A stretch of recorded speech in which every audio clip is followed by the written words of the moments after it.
মাঠে লোক দেখানো মোনাজাত আর আড়ালে হচ্ছে সহবাস, এই হচ্ছে ইয়ামালের কাহিনী।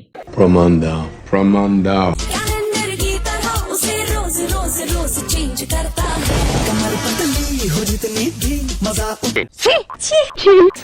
छी মাঠে ফিলিস্তিনের পতাকা নিয়ে স্লোগান, আর একদিকে কোকাকোলা নিয়ে বিজ্ঞাপন। ভাই এটাও তো ইসরায়েলের পণ্য, তাই না? সঠিক বলেছেন। আসলে এখানে বিষয়টা এরকম হয়ে গেল না, লুঙ্গি খুলে মাথায় পাখড়ি পরার মতো। এখানে কিছু টিমের সমর্থনরা বলতেছে ইয়ামাল একটা মুসলমান। হ্যাঁ ভাই, আমিও জানি সে মুসলমান, তবে সে এমন এমন একটা দেশের হয়ে খেলা করতেছে সেখানে 500 বছর ধরে আজান দেওয়া নিষেধ বা আজান দেওয়া হয়নি। সঠিক বলেছেন।